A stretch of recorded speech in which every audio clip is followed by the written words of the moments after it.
There he is, Dan Orlovsky. Good to see you, sir. Great to have you back. And I'll start with you, Dan. Do you think Kansas City is going to regret trading Tyreek? No, I don't. I think, number one, when you decide to pay your quarterback a ton of money, as they should have in regards to Patrick Mahomes, it's really darn near impossible to pay both the quarterback high-level money and then a receiver high-level money. You can't build a football team really trying to do that. I think the second thing is this. The Chiefs have identified that the best part of their football team is their offensive line. And getting back to allowing that offensive line to be dominant within football games is going to be a big part of their future. And I have said, and I talked about this a lot on NFL Live last year, was they had kind of created this crutch in their offense, the RPO, the run-pass option game, where Patrick Mahomes can kind of decide, is he going to get the ball or pull it or hand it off or throw a bubble screen? It kind of hurt their football team when it comes to that offensive line. And I think that they've realized our quarterback's the best in football. We got an offensive line that's going to be one of the, if not best in football, and we can build our offense around those pieces. And I've said this for a long time in the NFL. When you've got a dominant offensive line, the other pieces become better. So the receivers that they have in regards to a Mecole Hardman, he's going to be better when they run their offense through the offensive line. Adding a Juju Smith-Schuster, he'll play better. MVS, he'll play better because you have Patrick Mahomes. And I just think that while Tyreek Hill is spectacular, to have to pay him that much money and really start to schematically and philosophically change your offense, it doesn't make sense for them to do that. They also is going to be spectacular, so I don't think they will, no. What the hell? Where have you been? I mean, I want to know where you've been because I want to know. You went to Disney World? Well, damn. I mean, that kind of ruins my point because I was going to say, well, Stephen A., I sat in row 38 last night with the wife. 38. You serious? Last row. Please, hold on. Please tell me you're joking. Swear to Seriously, God. please tell me you're joking. Why would you do that? Why would you do? Why would you be cheap with your wife like that? You gonna have your wife and coach like that, man? Yeah. Come on, man. You serious? I mean, you just distracted my point. You had your wife in the last seat and coach. Molly, why are you not saying anything to him about that? I said to him to Orlando. It's like a 2-hour flight. It's like a $49 That is a disgrace. That is a disgrace. She should divorce you. She should divorce you. I mean, come on, man. That's ridiculous. That's ridiculous. What's or at ridiculous? least leave you. What's at least ridiculous? leave you for a month. What's ridiculous? She should leave you for a month. What's ridiculous is you looking like Hugh Jackman from The Greatest Showman with that suit that's all. What's up? What's up, baby? You know that suit make you look like Hugh Jackman. Trying to sell. Why are you hating when you know the suit is fly? Stop it. Let me get to your point. One thing real quick, Dan. There is a thing called Sky Miles. You can also build miles and fly people for free. It's disgraceful. I do that as well too. It's It doesn't cost you anything. I believe you have to. Really? I believe you have to like earn. Your wife should leave you for a month. No. She should leave you. We haven't earned it yet. We haven't earned it as a family yet. Oh, please. Anyway, let me get back to this football point. She should leave you, and she should leave you with the kids for a month by yourself, so you should appreciate her more. That's what she should do. But anyway, having said all of that, let me say this. I was asking where were you because I wanted to know how much drinking you did because you sound drunk. Let me tell you something, Dan Orlovsky. Don't give me draft picks. Don't give me trap. Yeah, I know Animal Kingdom. Man, I've been there. I understand, okay? Damn it, they should serve alcohol. They probably did serve alcohol to you because you sound drunk. Listen, I want to hear about no draft picks when it comes to Tyreek Hill. You're not finding another Tyreek Hill in the draft. You're not finding that. Stop it. You don't Just have stop to. it right now. You don't have to. Listen, I understand Mecole Hardman can ball. I've interviewed him before. I've watched him play. I know he's big time. He's got a lot of potential. You just acquired Valdez-Scantling, which is another story we should get into because yet another receiver has left Aaron Rodgers. We should get into that too. But that's neither here nor there. What I'm saying to you about Tyreek Hill, I understand your point about the offensive line, Dan. I truly, truly do. But let's not minimize the impact. I'm not talking about the greatness because I know you acknowledge Tyreek Hill is great. I'm talking about the impact. You don't have to throw him the ball. He could simply run a route and scare the living hell out of a defense. That's how electrifying and explosive he is. When you take that into account, along with the chemistry and camaraderie that he has built with a Patrick Mahomes, with a Travis Kelce, guess what? Other than the Patrick Mahomes, is to have a star like that. because he's scaring the living hell out of you with every single step he takes. You can't ignore that. I'm not failing to acknowledge the other weapons that they have. Clyde Edwards-Helaire, Darrell Williams. We know what they did last season, especially with Edwards-Helaire. He averaged over 5 yards a carry. I got all of that. I'm just saying to you, this is not a team that was looking to rebuild something. They've been to 4 straight AFC championship games. They could have easily won back-to-back Super Bowls or 2 Super Bowls over the last 3 years. You understand what I'm saying? Yeah. When you look at it from that perspective, why fix something that ain't broke? Well, because there's nothing that was broke about Stephen that offense. Come on, man. But you're proving my point a little bit. What? That they've been to 4 straight AFC title games and they've only won 1 Super Bowl. That's because of their defense or their offensive line. But if you pay the quarterback the premium money that they have, and then you choose to pay a receiver the premium money that it would have costed them with Tyreek Hill, you can't supplement your roster. And I think that they sat back and said, we want Tyreek Hill. We understand how important he is. I know they did that. But to allocate that much money to those 2 guys, you can't build a football team. Okay, fine. But what I'm saying to you is this. What you could have done is, okay, we're going to take care of the offensive line. We're going to make sure we buffer this offensive line. We're going to keep Tyreek Hill. And we just got to piecemeal a patchwork of defense together. We got to, because the offense is too damn explosive. And you know what we would do? You know, did you watch that offense in the second half against the Cincinnati Bengals? Tell me they're too darn explosive. They had issues all season long. If they had done that in November, you would be on First Take going, this defense stinks. I don't care how great. That's what I'm saying. Time out. I did say the defense stunk. So you can't patchwork the defense together then. I did say that. You got to understand that there is a reality with the salary cap.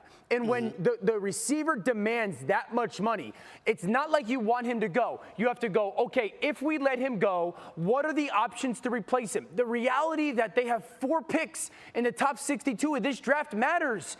This wide receiver class is going to be spectacular. Jamar Chase last year, Justin Jefferson. That matters, Stephen A. Listen, Olave at Ohio State, I like him a lot too. But the bottom line is this. Here's the deal. I've covered collective bargaining. I'm not disagreeing with you. I understand from the financial ramification standpoint. I get it. I'm just simply saying, when we ask the question, we understand why the Chiefs did what they did. But the question is, will they regret trading Tyreek Hill? I'm saying to you, you ain't better without him. I don't believe you're better without him. That's all I mean by that. I understand what they did and why. I understand it. But I don't like it, because they're not going to be better without him. What this kid brings to the table, he's too damn scared. You got talent, and then you got some electrifying dudes that come along that scare the living hell out of you. And I think that being without him makes them worse, and it puts more of an onus on Patrick Mahomes. Can he handle it? Sure.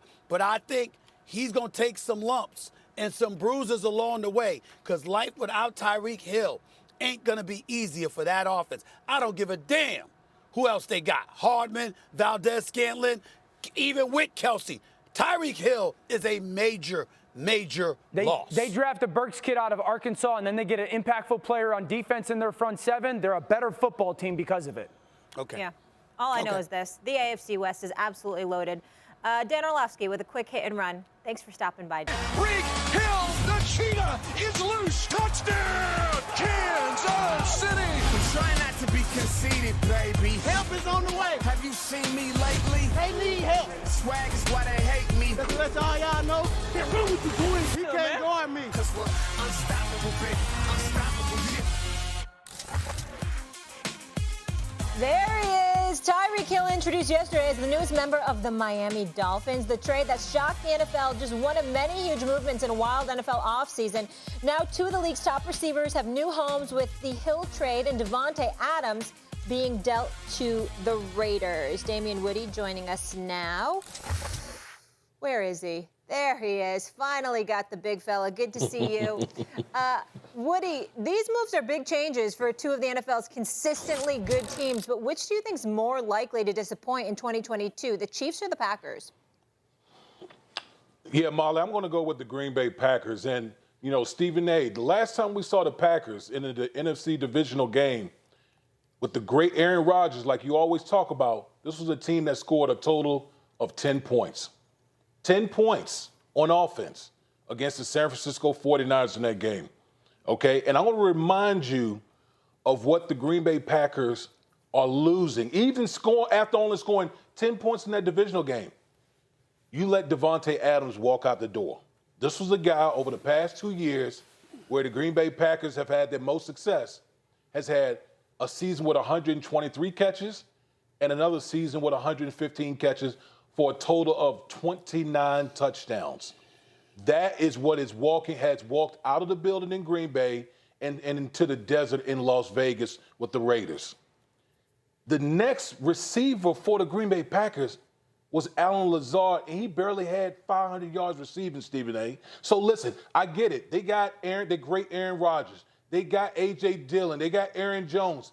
But when you let that type of production walk out of the building in Green Bay, I don't know if any rookie or rookie combination will be able to come in and replace that type of production for the Green Bay Packers. And I get it. They play in the NFC, which is clearly the weaker conference on paper right now, with everyone loading up in the AFC. But this Green Bay Packers team is not going to be as good as the team that we've seen in the postseason the past couple of years. I can tell you that right now.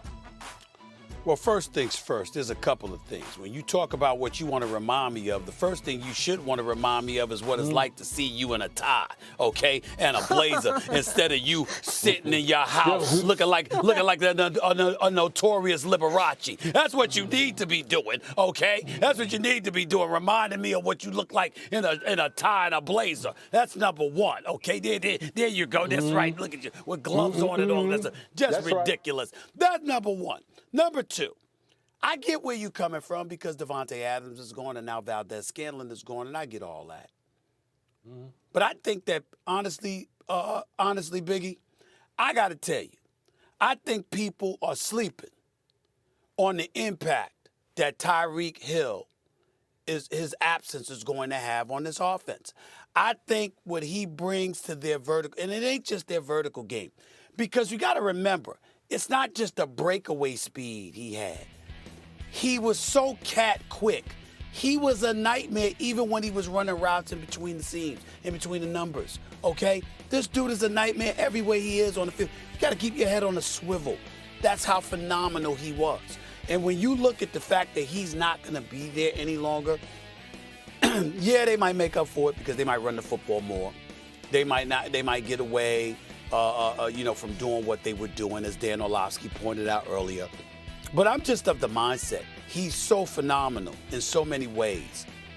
Guys in the draft, or guys like Mecole Hardman and Valdez Scantling, as gifted as they may be, particularly Mecole Hardman, even with Travis Kelce there, I don't believe for 1 second that you can just easily offset the loss, the devastating loss that this brother is going to bring to the equation.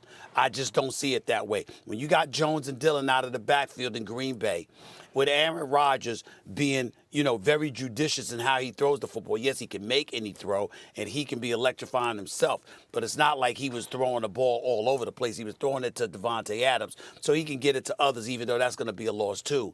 But Tyreek Hill is a different kind of animal in terms of the fear factor that he instilled in opposing defenses. I don't think it's conventional in any way. I think it was an aberration. I think it was very abnormal. And the fact that he is gone, I think is going to have a devastating effect on Andy Reid, Eric Bieniemy, and that offense led by Patrick Mahomes. Well, here's what I will say about Kansas City, Stephen A. As far as Tyreek Hill is concerned, the reason he's so dangerous is because he has something you can't teach, right? You can't teach speed. Like, he has world-class speed. But see, when you pay somebody that type of money, you're paying them for what they're going to be able to do moving forward. Do we expect Tyreek Hill to have that same type of speed moving forward? I don't think so. For the next few years, why would not? Why would not? Listen, you can't keep up that type of world-class speed if you're Tyreek Hill. Age brings about wear and tear. Okay? So that's what I'm looking at here. And also I'm looking at this. You got Andy Reid, one of the best coaches in NFL history, a brilliant offensive mind, with Patrick Mahomes, who's 26 years old, who has never thrown, less than 37 touchdowns in a season. You don't think Andy Reid and Patrick Mahomes won't be able to figure this out without Tyreek Hill? And that's not disrespecting Tyreek Hill. But you don't think these guys will be able to figure out how to be able to be a prolific I'm not sold on that. Tyreek Hill? And I'm not sold on that. And I don't think first of all, Tyreek Hill is 28 years old. The brother ain't 38, okay? Okay. It ain't like Father Time is creeping up on him. He's 28 years old. That's number one. Number two, what about the West? What about the Chargers? What about the Raiders? What about the Raiders having Davante Adams? All right. What about the and Robinson? All right, from Chicago. What about the Denver Broncos with Russell Wilson now? Listen. I think that the Chiefs are still a damn good football team, but they're a touch worse. And I think all three of those teams in their division have gotten significantly better. What about that? Well, listen, I'm not denying that, but I'm going to go back to this. With your boy, your bad man in Green Bay, the last time we saw him, he scored 10 points with Davante Adams. Now without Davante Adams, like I said before, that's now one we're afternoon. Gonna see what he's really. We're going to see what he's really about without Davante Adams. Now and we're going to really see. And by the way, how did the Chiefs, do we all forget that highlight, how the Chiefs ultimately pushed the game into overtime before they scored, when they scored that touchdown against Buffalo in the divisional playoff game? What did Tyreek Hill do? How did he run through 5 guys and waved goodbye to all of them while he was running down the right sideline for a touchdown? We forget how electrifying this brother is. Yeah, no question. I'm still waiting to see what Damien's all about on the keys. Still waiting. Been promised all this time. Notorious He's going to liberal. get up and walk over, to the keys and put in that work, but we're still waiting every week, so it's cool. My guys. Coach Seth Greenberg, of course, Stephen A. What's up? Top of the morning to you both. How we feeling? How we doing? Good morning. How y'all doing?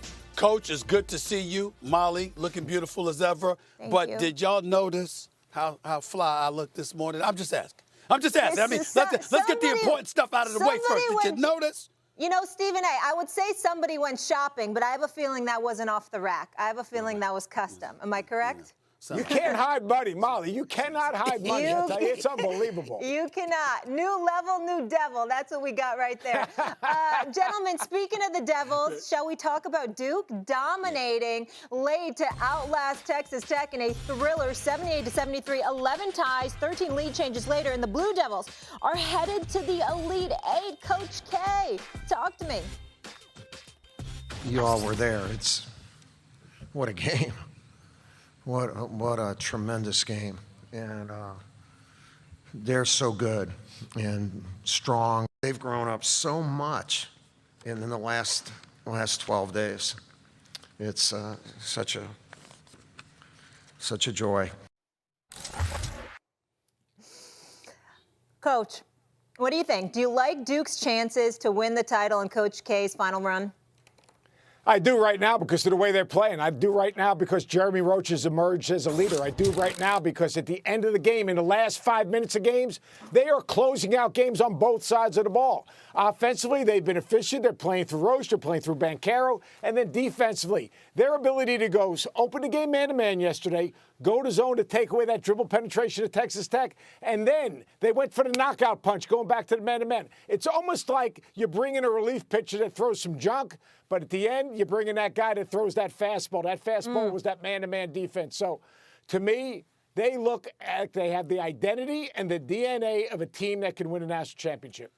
Yeah, I can't. I mean, I know it's a debate show, but I'm in no position to disagree with what you're saying right now, Coach. This is what I've been looking for. This is what I was looking for when they showed up in the regular season Cameron Indoor finale for Coach K when they were going up against UNC. This is what I was expecting when they went up against Virginia Tech in the ACC title game and they wet the bed. This is the team that clearly is playing for a national championship. They're led by the greatest collegiate basketball coach who's ever lived in Coach Mike Krzyzewski, and it's a beautiful thing to see. When you look at Banchero and the way he went in attack mode. He wanted the ball. He wanted the moment. After Texas Tech hit a big-time three, he came back down the court, and he hit one himself. Roach, you're absolutely right. His level of leadership, it's really elevating before our very eyes. As the pressure rises, these guys are amping it up, and they're rising to the challenge. And for them to go to Coach K himself, the 75-year-old, the individual that's about to walk away from the game, who's achieved 5 national championships and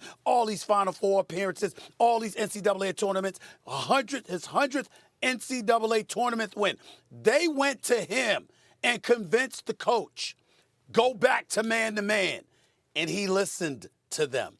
This is why he is who he is, because he wasn't the guy that's this champion personified, recognized as the greatest coach ever. Do what the hell I said. He knew when to listen to his boys. His boys told him, this is what we need to do, coach. This is what's going to win us the game.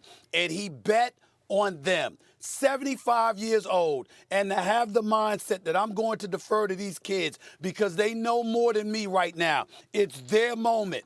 To relinquish that, it's a big thing. You don't see that happen too often, but it happened last night, and that's what propelled Duke to victory. They got their work cut out for them against Arkansas, make no mistake about it, which we could get into. But in the end, it was fantastic to watch. And this story, it's not finished yet. It's unbelievable with Arizona, with Gonzaga, Kansas is still alive, and everybody else. It's unbelievable after the Duke we saw against Carolina and Virginia Tech that we are sitting here right now talking about Coach K in this position. It's just unreal. I agree with you, Stephen. And here's a couple things. I think Coach K, agility. The great coaches have agility. They know when to pivot. And Coach K, I think his Olympic experience taught him to listen and hear his players. Because when you're coaching NBA guys, you understand that they're going to come to you. They see certain things that maybe the coach doesn't see because they're in the moment. And then the other thing is, I think his military background. Like the soldiers in the field, they have a better feel for what is going on. And the relationships and the trust that he has with his players to listen and hear. They came to him and said, Coach, we got to go zone. We can't keep Texas Tech out of the lane. He went zone. All of a sudden, they get a couple of stops. But at the end of the game, so they went to that changeup. But at the end of the game, those guys came back and said, we believe in it. We're going to sit down in the stance. We're going to get a stop. This is what Duke basketball is all about. The agility to change, that is leadership. And then offensively, the execution offensively, the last 5 minutes in the last two games has absolutely been phenomenal. That's what you call championship identity and championship DNA. To finish it off by getting the right guys to shots where they want them. Having Jeremy Roach take over the game off the bounce. Having Paolo Banchero making big shots. And then having Mark Williams play off penetration and then impact the game at the front of the rim. Future NBA player, coach.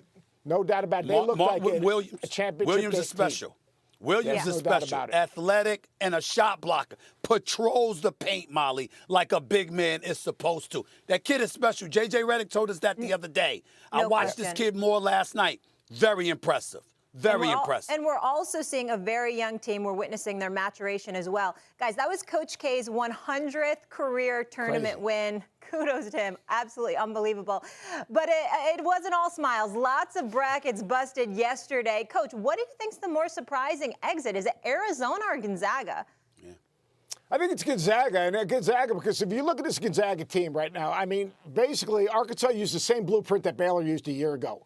Get up and underneath him, push him out, pressure the basketball, create a little havoc, create turnovers, basically take out Andrew Neville. And I said the other day that Andrew Neville is not the best player for Gonzaga, but he's the most important player for Gonzaga. Over the last 240 minutes that Gonzaga's played, he's played 236 of those minutes. Their ability to create turnovers, be first to the ball, win the 50-50 balls, and then their inability to defend the basketball. JT Notte was not good. He was terrific. I know the 29 shots, but it was the aggressor. The aggressor goes to the spoils, and Arkansas was the aggressor.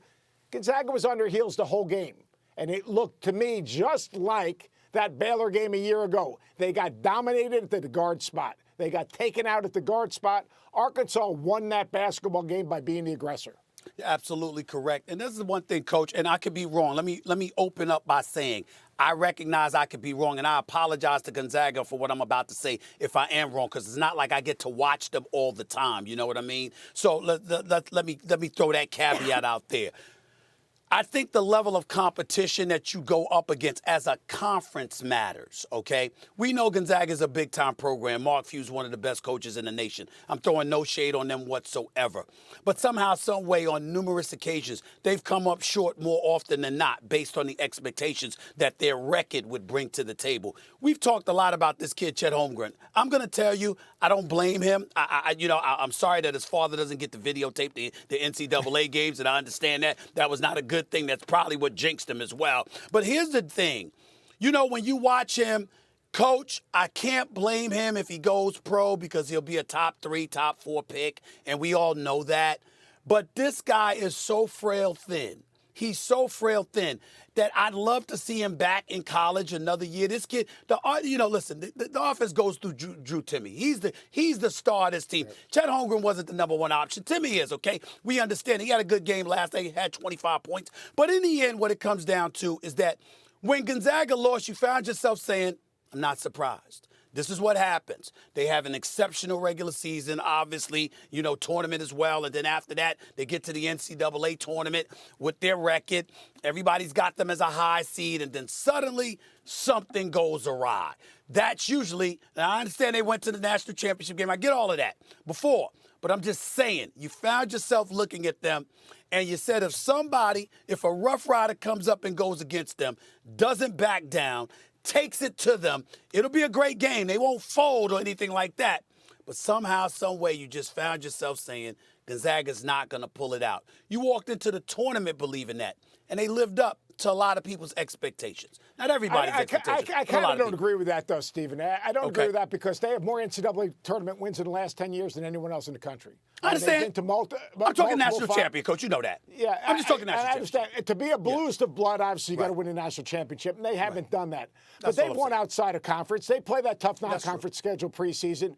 The question would be maybe during the course of their league season, are they tested to the point like you would be tested in the Big Ten, the SEC, the ACC, the Big 12?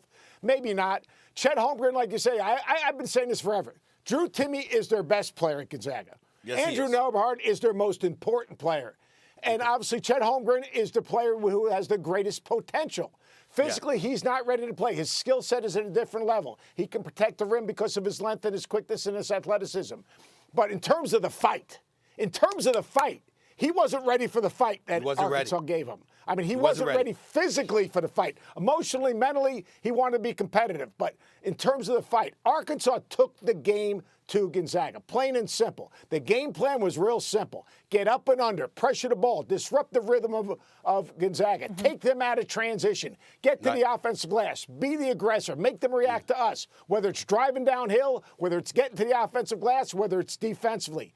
Great game plan by the Muss Bus.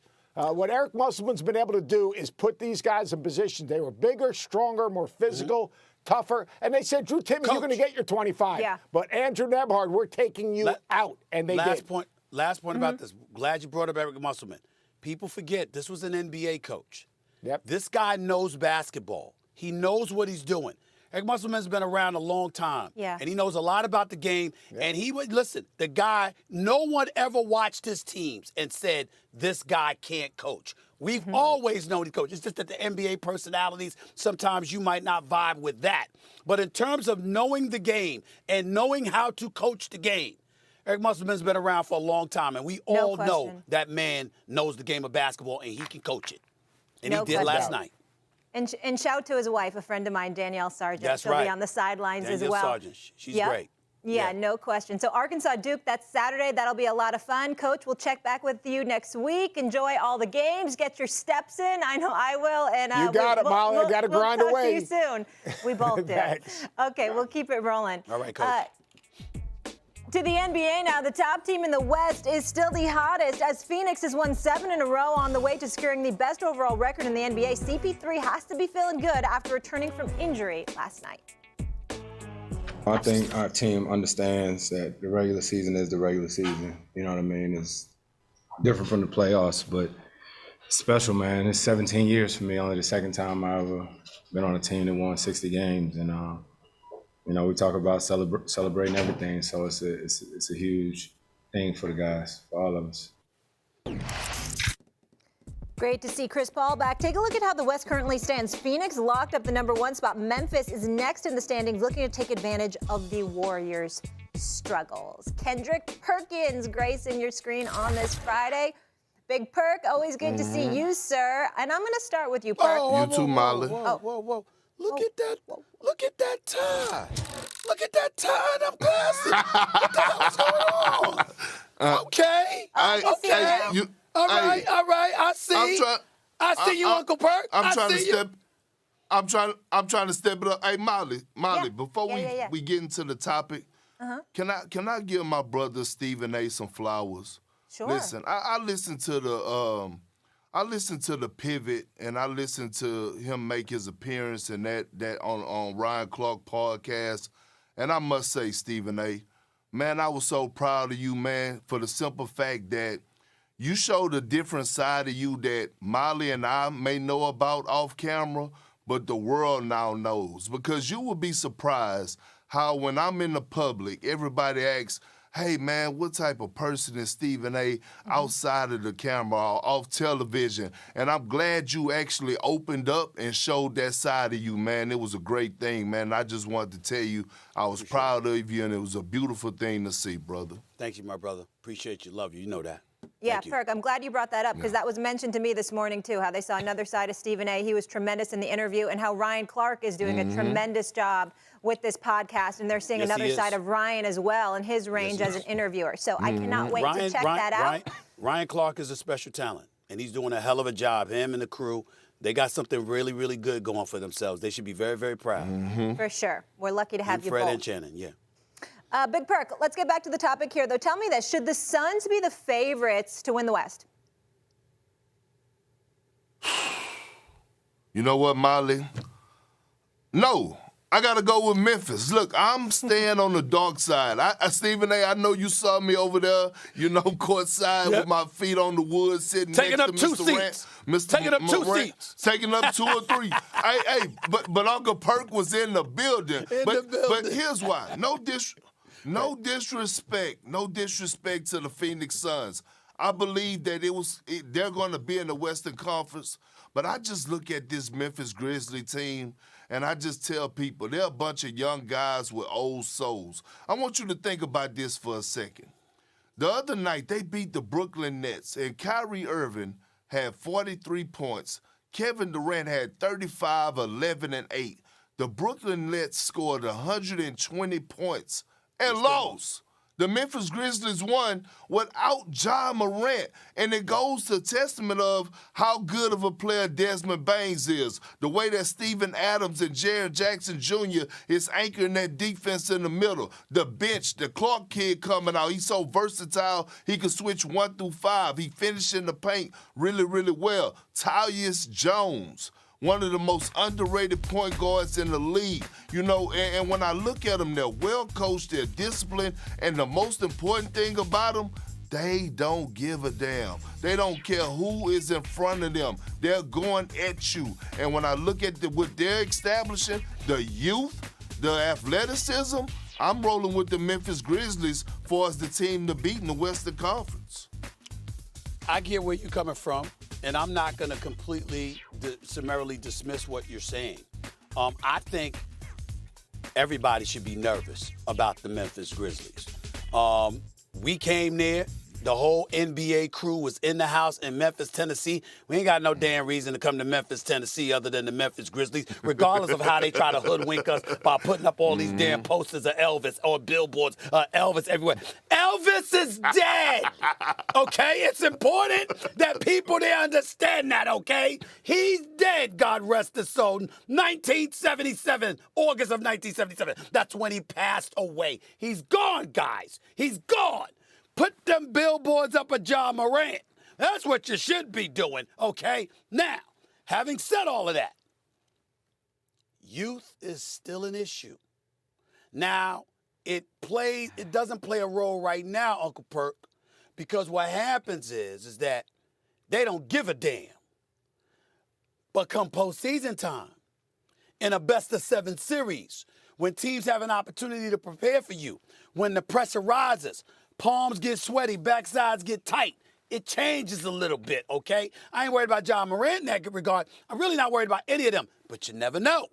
And so for me, I got to tell you, even though I'm still on the Warriors bandwagon, but they got something to worry about, especially with Klay Thompson, and I'll get into that a little later. The Phoenix Suns are still the team to beat in the Western Conference. They have been the best team in the NBA for 98% of this season. They have flat out balled. CP3 gets back yesterday for the first time. First game, out 15 games. When was the last date he played? He last played February 16th, okay? This brother's out for more than a month and a half. 17 points, 13 assists. That's what he does. And oh, by the way, let me put the world on notice. We got an MVP discussion. We had DeMar DeRozan weeks ago because it's fluid. We all know that. It's fluid. We had DeMar DeRozan. We had Jokic. Can't ignore Joel Embiid. No doubt about it. Giannis Antetokounmpo. But my God, isn't it time to give Devin Booker some love? Devin Booker is averaging 25, 5, and 6, I believe. This brother just dropped 49 on the anniversary of his 70-point game from years ago. Without CP3, Phoenix was still winning games. Devin Booker was still leading the way. I recall Kendrick Perkins coming right on this show and talking about, okay, now that CP3 is gone, it's your time. You didn't want to hear any excuses. What you gonna do? Well, CP3 departed with them as the best team in basketball record-wise, and he came back, and they still the best team in basketball. They're 60-14. And when I look at the Phoenix Suns, I got a coach in Monty Williams, who's a top 2 candidate for Coach of the Year. I got a player in Mikal Bridges, who's a top 2 candidate for Defensive Player of the Year. And I got a dude in Devin Booker, who I'm ready to confess should be a top 2, top 3 candidate for League MVP of the Year. This is who the Phoenix Suns are. And so when I look at it from that perspective, I can't ignore it. I got to pay attention to it. And I got to tell you, if the playoffs would begin today, where does the road to the NBA Finals in the Western Conference, Uncle Perk, have to go through? Phoenix. It have to go through Phoenix. Okay. That's what I'm saying. And listen, they're the team to beat. But see, let me say this. I strongly believe that the Western Conference Finals is going to be the Phoenix Suns and the Memphis Grizzlies. Okay. And I think it's going to be one hell of a series. Mm-hmm. I don't disagree with you about Monty Williams. I don't disagree with you about Mikal Bridges. But I will disagree with you about Devin Booker. Why? And it's not because his late surge, he's not a number 2 candidate. He's a top 5. But when you talk about with Giannis, when you talk about gentlemen, we're going to do the MVP debate later, so we'll get into it. It all goes down the Magic Man. Wait, hold on, Big Perk. Wait. Big Perk, did you just hear that he's the Magic of debates? That's right. Do you have anything to say I heard him. That's right. I heard him. That's right. I heard. Hey, if he's the Magic of debate, then what that makes me? What that makes me? If you the Magic, what that makes me? The sidekick. That's what that makes you. The sidekick. That's what that makes you. That's what that makes you. Respect your elders. Respect your elders. You need to respect Magic. The Magic should have never came. I mean, listen, he a little nervous now. Don't let Magic fool you. Magic ain't that's a hot seat he ain't ready for. He ain't coming. He ain't coming in for a segment, man. Yeah. He coming to the show to debate me. The man said it. He said he's coming over. Yeah. He said he's coming over. He's coming to take over First Take. Nah, bro. This ain't the Staples Center. This ain't the LA Forum. It's a new day, okay? This ain't Crypto.com. Ain't a basketball game. This ain't Flint, Michigan, and a Spartans. This is First Take. I'm the Magic of this show. I'm Magic Johnson, okay? He in trouble. He in trouble right now. Oh, he said, I don't know. He in trouble. Let's go. Let's move on. I try to help you, but sometimes Magic I can't even help you. Magic's in world of trouble. Okay. I'm just telling y'all. Okay. Are you Let's finished? Go. I'll be watching. Okay. You know, you're damn right. Everybody gonna be watching. Oh, my goodness. You know what I like more than Stephen A. bragging on himself? Good news. Okay, so we've got both good news. It's a Friday and all that good stuff in this. The mayor lifting the vaccine mandates in New York City yesterday, and Kyrie's unleashed. He can now play full-time as we head into the playoffs. This is what Stephen A. had to say yesterday about the Nets' chances without Ben Simmons, who's still rehabbing through injury. You get Ben Simmons up in there, and he's allowed. Don't worry about shooting, bro. Don't worry. All we need you to do is shut that brother down. Something he would salivate at the opportunity to embrace. I think you need Ben Simmons to win the title. I think you can get away with it without him to win the East, as tough as the East is, because you know who you're going up against on a night-in, night-out basis. All right. Kyrie back, check. Ben Simmons, no dice. Big perk. You just heard Stephen A. Can the Nets win the East without Ben Simmons? You see, Stephen A., when you say you're the Magic Johnson of the show, with a take like that, you make me believe that you're the Kendrick Perkins of the show, the Kendrick Perkins of the player, okay? So you go from Magic to Kendrick Perkins. That's one thing. Listen, here's the thing. Look, Kyrie and Kevin Durant, they are box office together. I understand that. Offensively, when you talk about getting buckets, you talk about one of the most skilled duos to ever play the game. I get all that. But at the end of the day, we keep forgetting one thing. Defense win championships. And as I talked about earlier, Kyrie Irving had 43. Kevin Durant had 35. They scored 120 points, and they lost. Why? Because they don't have a defensive presence.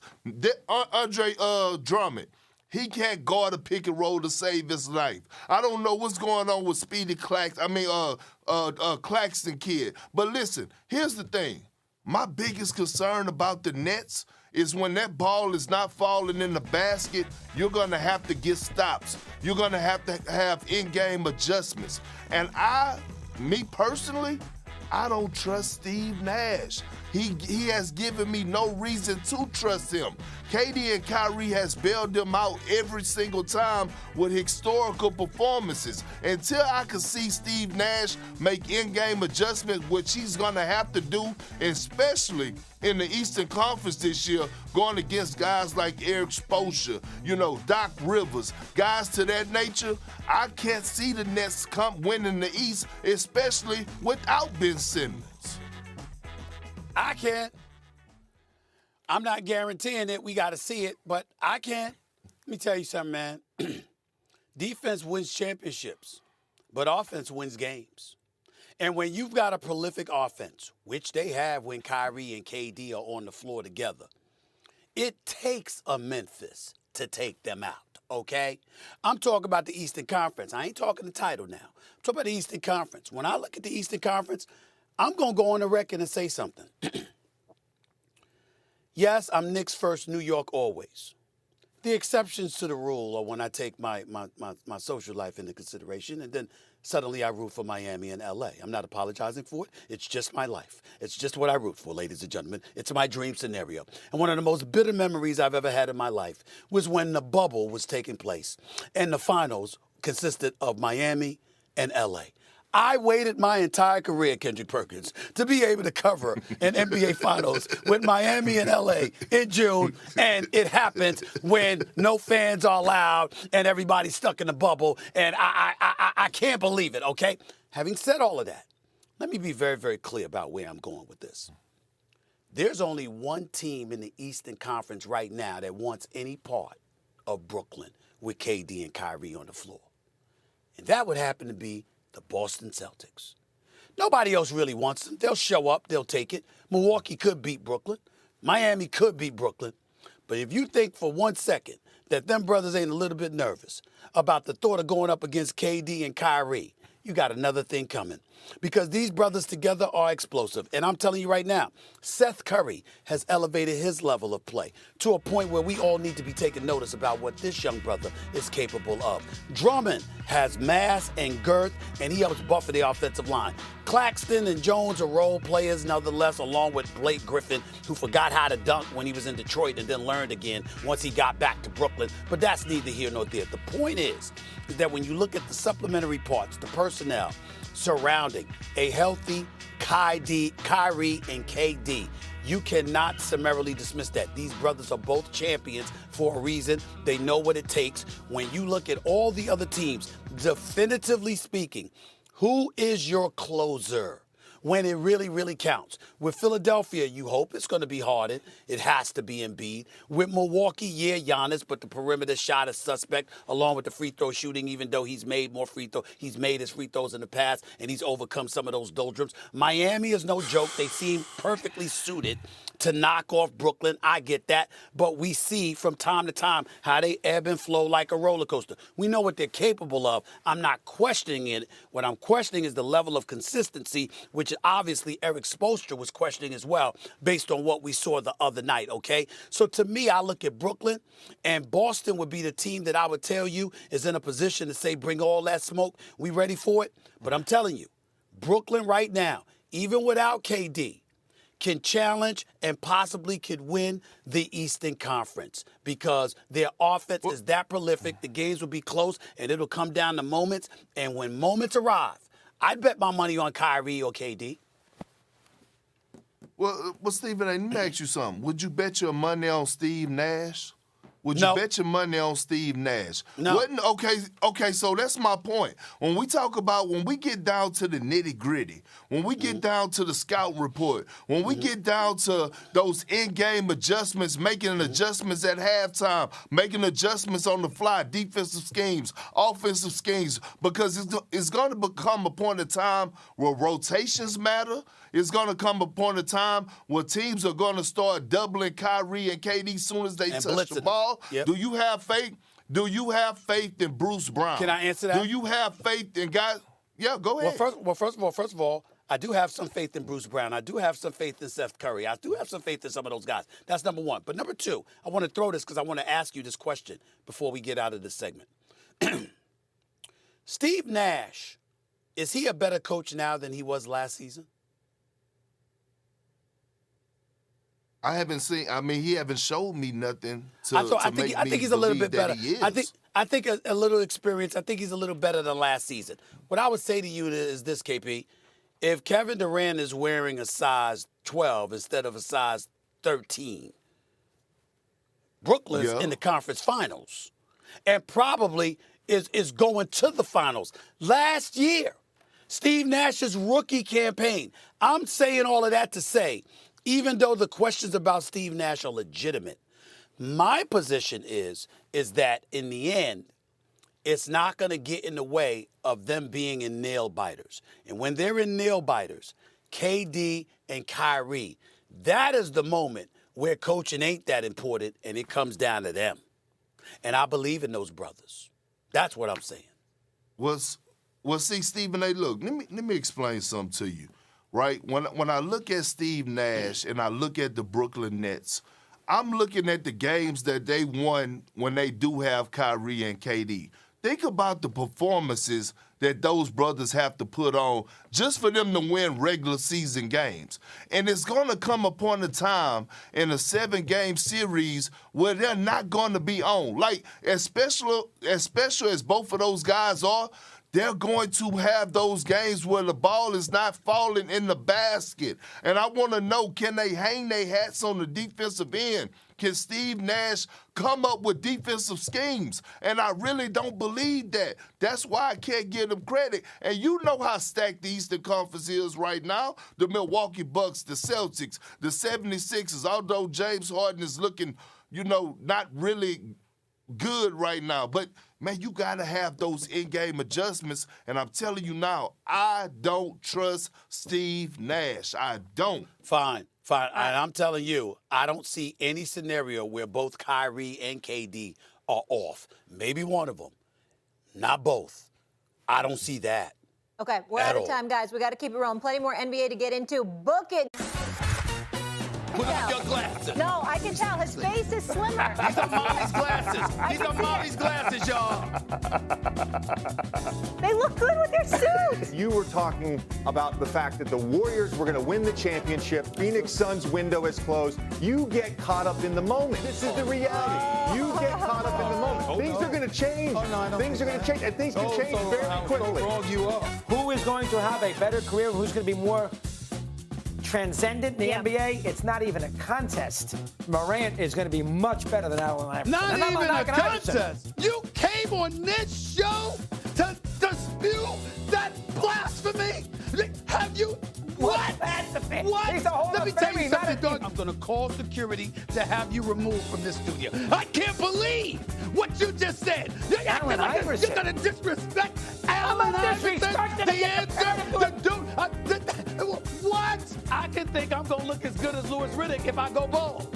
I can think that I can go to Hair Club for Men and the afro is going to shine. Okay, I can think a lot of damn things. But what the hell is the reality? No matter what you do, you ain't never going to look like this, bro. That's all.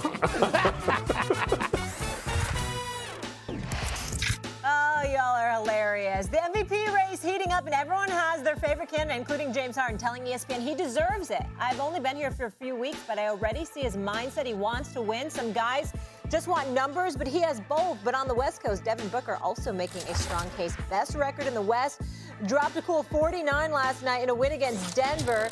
Here's Booker on if he belongs in that MVP convo. You hear the MVP chance, but are you looking at that?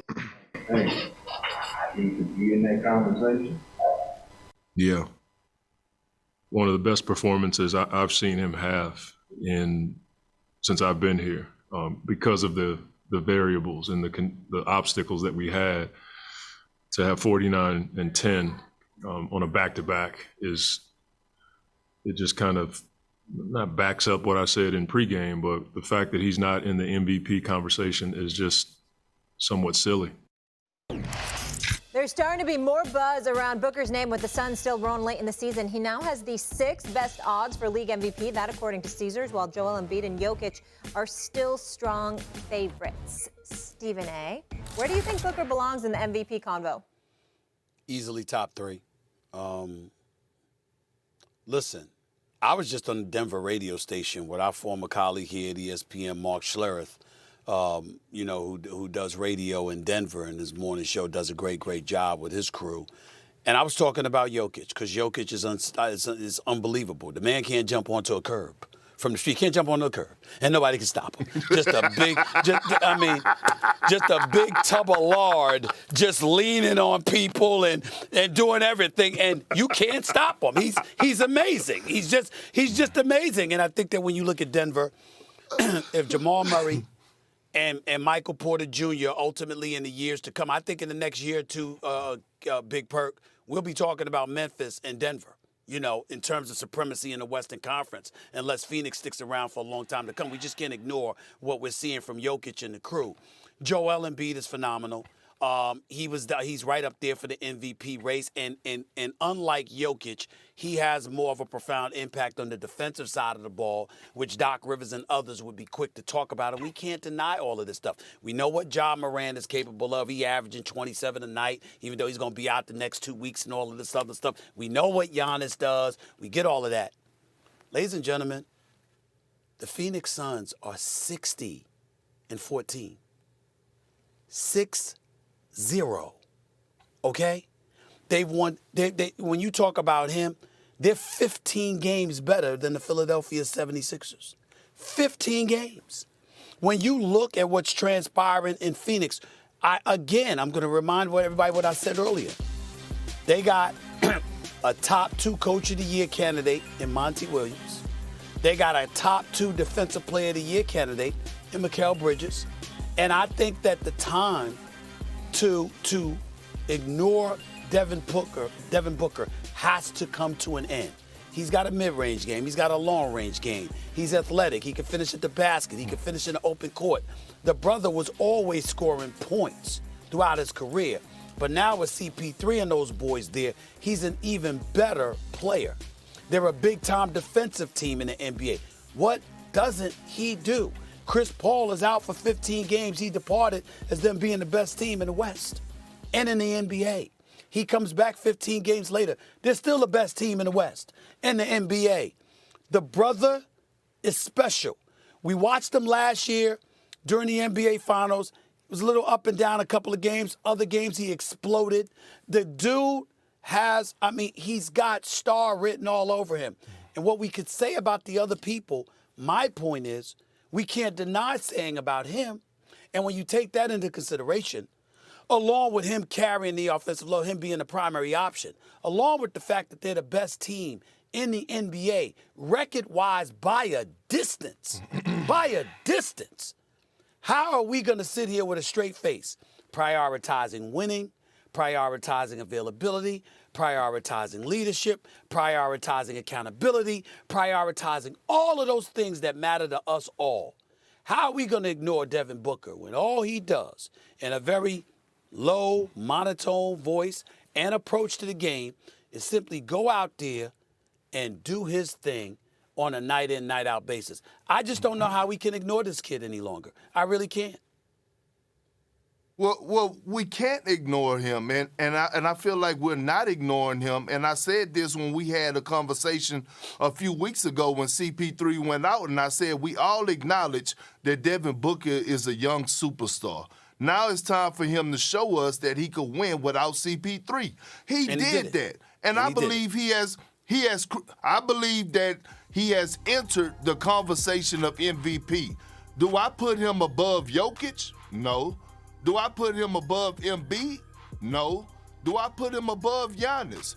No. And you know why? For the simple fact that, one, those three guys have been doing it all season long.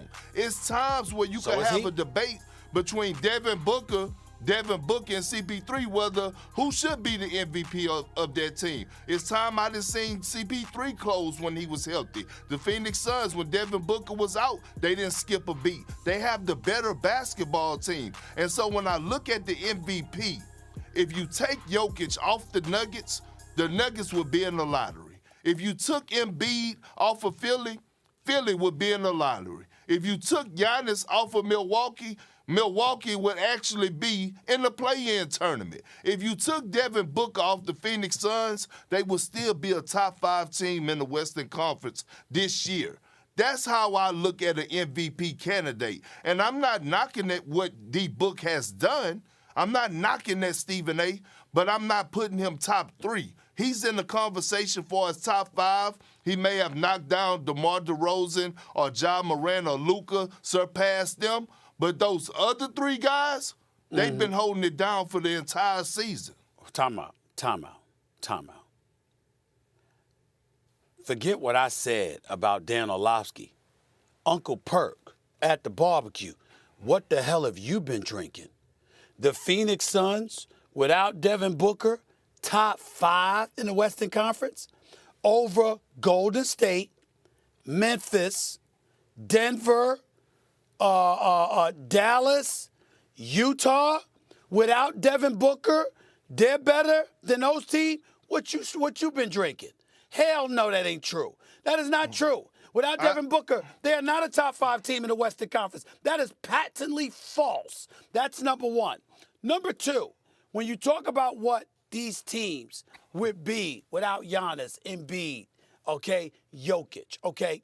Jokic is a different animal. Don't miss games. Okay, he is what he is. We get all of that, and I understand that. But does that mean that we get to ignore what Phoenix is with Devin Booker? There's something to be said about that. That's like, okay, what would the Bulls have been without Michael Jordan?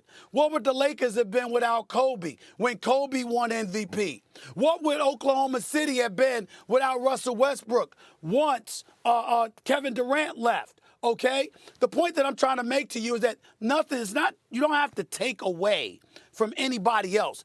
But that doesn't mean that you can't elevate somebody who deserves to be elevated. They're the best team in basketball. They've got 60 wins on the season already. They're 8-9 games ahead of Memphis as a number 2 seed. They're 14 games better than anybody in the Eastern Conference. And Devin Booker has been a model of consistency. He ain't scoring 51 game and 2 the next. Consistently, 25 points a game. 25, 5, and 5. This is what he does on a night-in, night-out basis. And they just got from the finals. So everybody knew they was coming. Everyone knew they had arrived. And still he showed up this year and been busting everybody's a living butt. I can't ignore that. Can't ignore it. Stephen A., I'm not ignoring it. I'm just telling you, he's not top 3. He's top 5. And so, here it is. When you ask me what I've been drinking nothing but smart water because I'm on the diet, okay? And that's why my brain is functioning. It's functioning the way it's functioning the way that it is. You're making me laugh. You're not eating. You're not eating. You're not eating. Hold on. I may have squeezed in some oxtails here and there, but that's a whole nother thing. But listen, Stephen A., here's the thing. I'm not knocking what D-Book is doing. I'm a fan. I believe he should be top 5. But here's why I say, if you take D-Book off the Suns, why I believe that they still will be a top 5 team in the Western Conference. Let me remind you, CP3 had Oklahoma City in the playoffs. So? And this team that he's on right now, with the way DeAndre Ayton has been playing, Mikal Bridges, the depth of that bench, the coaching of Monty Williams, this team is better than that Oklahoma City team that CP3 was on. They were in the playoffs. Hey, they went a top over. 5. Plenty more NBA in just a bit, but we got other They was things to number cover, like 6. the NFL.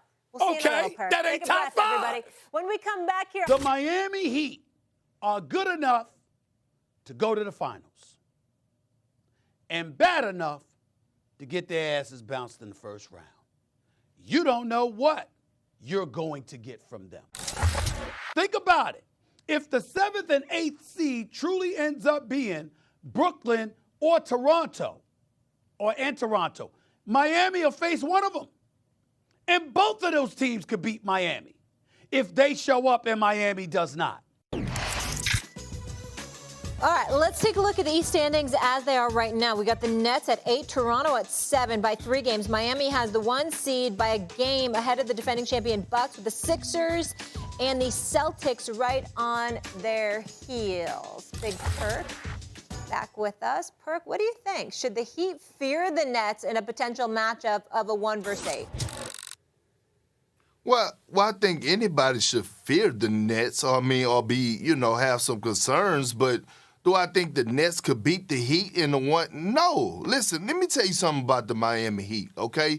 Yes, they're going through, a little rough patch right now, but that's why Eric Spoelstra wanted to ruffle the feathers with Jimmy Butler, for the simple fact that he knows that these last games of the regular season matters. And see, that's when it comes back to coaching. When you look at the Miami Heat, this is the first thing. When you look at the Miami Heat, and you look at their starting 5, when you look at Bam, you look at Kyle Lowry, Jimmy Butler, and P.J. Tucker, when you look at those guys, when you talk about having a defensive squad that could match up with anybody, those are those guys. And then you throw in Eric Spoelstra, a mastermind, one of the best, if not the best coach in the game today, throwing those in-game adjustments. You don't know if he's in the 2-3 zone. You don't know if he's in the 1-2-2. You don't know what you're going to get out of Spoelstra. So when it comes down to game planning, along with personnel, along with a Tyler Hero coming in off the bench, who's, by the way, should win the 6th Man of the Year award, I think we all agree.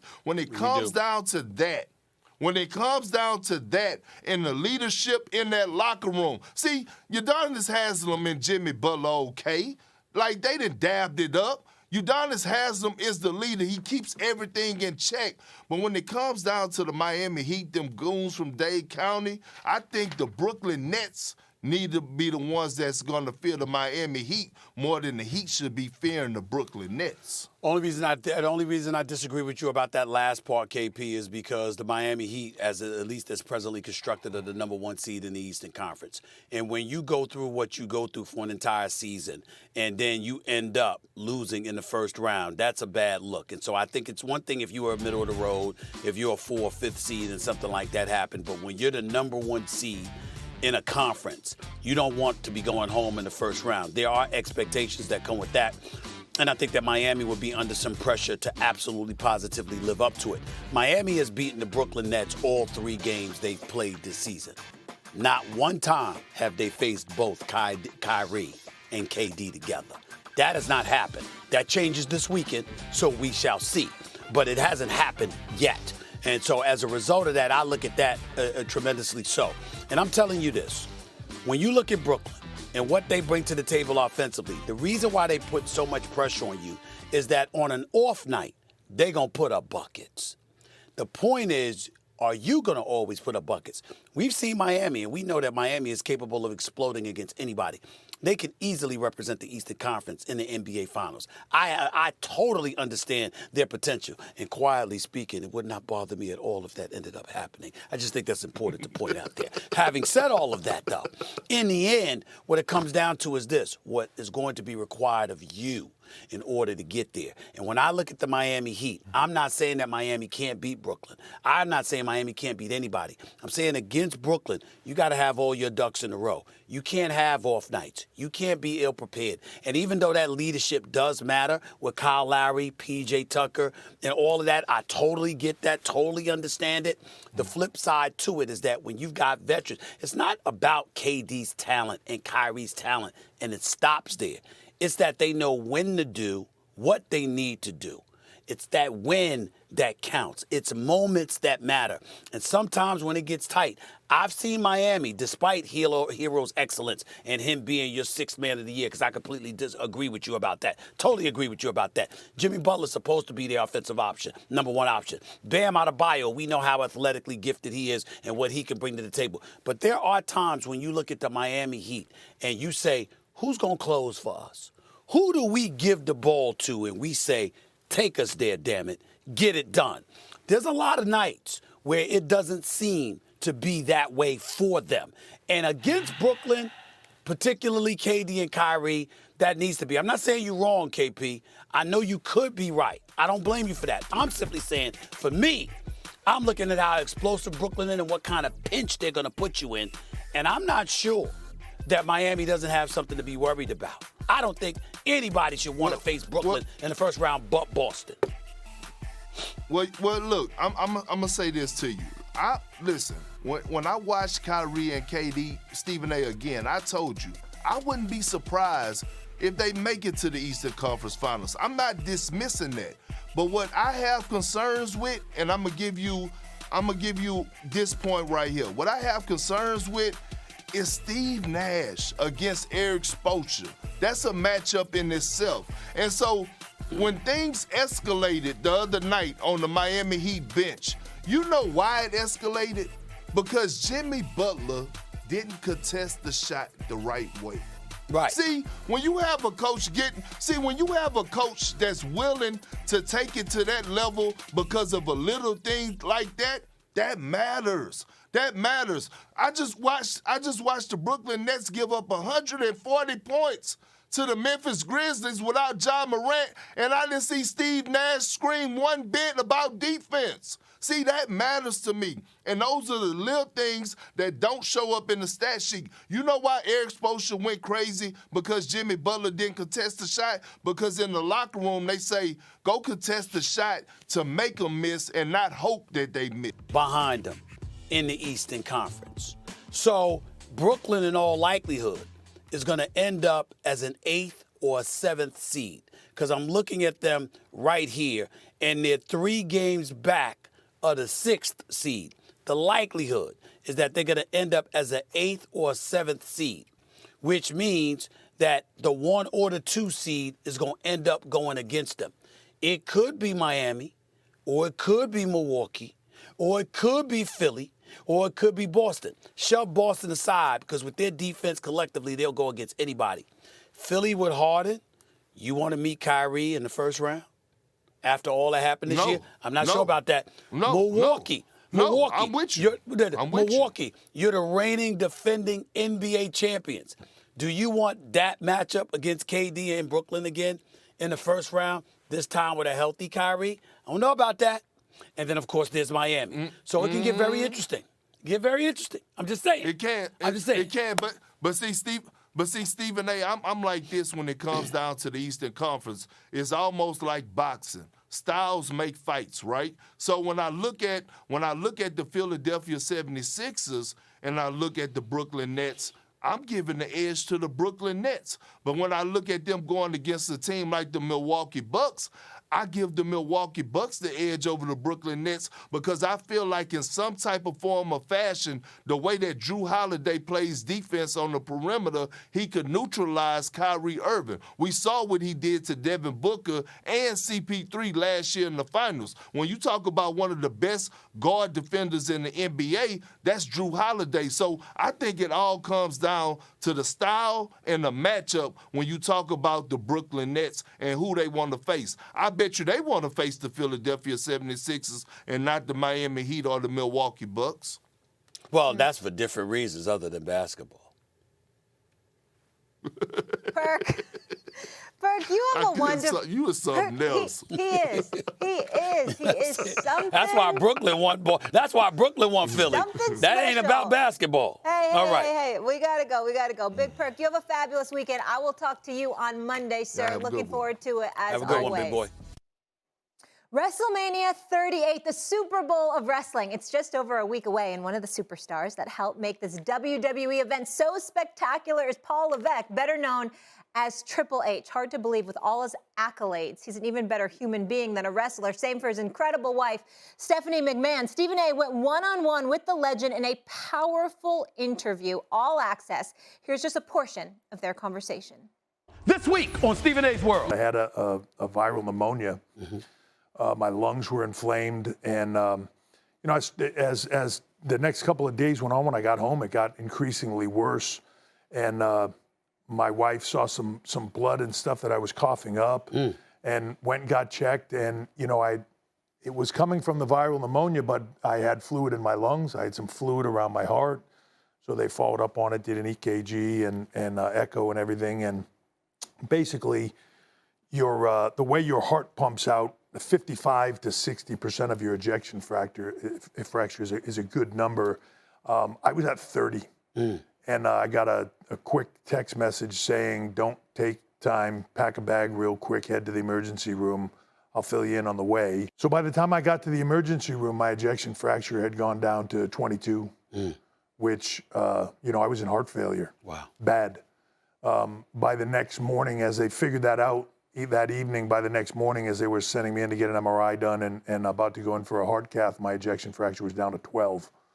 So I was You I was nosediving and sort of at the 1 yard line of, where you need to be and or where you don't want to be really for your family and your future. When they tell you it's 99%, it gets real. We have 3 young girls. 15, 13, 11. Suddenly I come home, I'm a little bit sick, and their dad, who's, strong always, suddenly is in the hospital. And I don't know if they understood the consequences of it, but, there's moments in there where when they're putting you out for stuff and you think, is this it?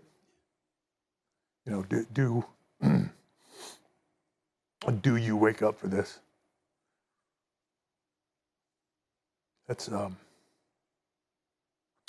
tough to swallow, and makes you think differently. I'm sure as you've come out of your COVID scare, makes you think differently about life. Doesn't make you any less driven for the things that you do, but it certainly makes you appreciate the things that you have more, your friends, your family. As great of an executive as you are, you're also a great champion. What does the future hold for Triple H right now? That's what people want to know. Yeah. What do you say to them when asked that question? Well, for me, as far as in-ring, which I get a lot, I'm done. You'll never fight. I won't. No, I would never wrestle again. First of all, I have a defibrillator in my chest, which, probably not a good idea for me to get zapped on live TV. How about that? Subscribe to ESPN Plus to tune in.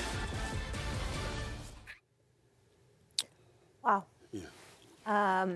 Stephen A., incredible interview, and I had no idea that was going on with Triple H. And as I said in the lead, him and Stephanie McMahon are salt of the earth. They're both incredible human beings and obviously very successful as well.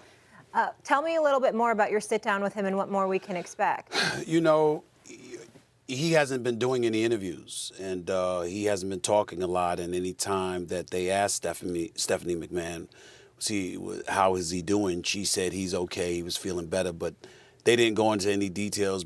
Part of the reason was because they didn't know. He's still recovering. He's still, around 50% of himself. But it was incredibly, incredibly serious what he was going through, what his family had to endure. And, I guess, he really didn't elaborate on it to me because I didn't get into me too much. But knowing what I had gone through with COVID and how serious it was, obviously there was a comfort level in talking about it to me, I suppose. He was very, very open about the details of what has transpired. It was about a 15-minute interview, and you'll see it all or you go to ESPN Plus this afternoon, you will see it on Stephen A's World from start to finish. But it was riveting because I remember what I went through, and I remember what I had to go through due to COVID. His wasn't due to COVID. It was due to a genetic heart disorder, and that's really what plagued him.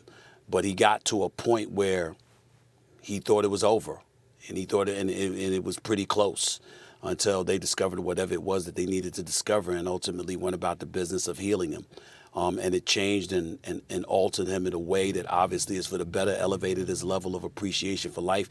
And he's got a good life. Like you pointed out, Stephanie McMahon is a special, special lady. She's really a sensational person. The total package. The total package. And to have 3 daughters, you know, with her, and you're looking at these folks, and at one time, you know, you're the executive VP. For talent and global strategy and talent for the WWE. You're recruiting a lot of the talent we salivate over. We can't get enough of watching. This is the guy that's on his grind, making it happen all the time. And then suddenly, this is after you've been a 14-time champion and all of this stuff. And suddenly here you come. And literally just months ago, where people were wondering what was going on with you, you were wondering whether you were going to live to see tomorrow, and whether or not you were going to have to leave your wonderful wife and your 3 beautiful daughters behind. And so he's going through an awful lot, but he's made the road to recovery. It is not the first time that I've interviewed him. I've always been an incredible fan of the WWE. I'm an incredible fan of his and his wife. I'm a huge Vince McMahon fan. Now that we got our boy Nick Khan as the president of the WWE, the Godfather himself, the one and only Nick Khan. I mean, you know, it was really, really good, Molly, to see him to get through this and to be back on track, because you could just still tell, even though he's months removed from it, the fear that was in his eyes about what was going to potentially happen. And he's such a superstar, and I think it humanizes him, but then also it's inspiring in how he's coming back from that. And Stephen A. also connected with it too, because I'm the youngest of 3 girls, and just hearing him talk about, and you have 2 daughters. And that scare, and he didn't know if he would make it for those 3 teenage girls. So I can't wait to see more of this interview. And Stephen A., before we go, because I'm sure the audience would love to hear this, when you went through your scare with COVID, and obviously we're very sick and in the hospital and lost all that weight, what do you take away from that? How do you feel like that changed you? Well, it does put a lot of things in perspective. You think about your family, your friends, your loved ones.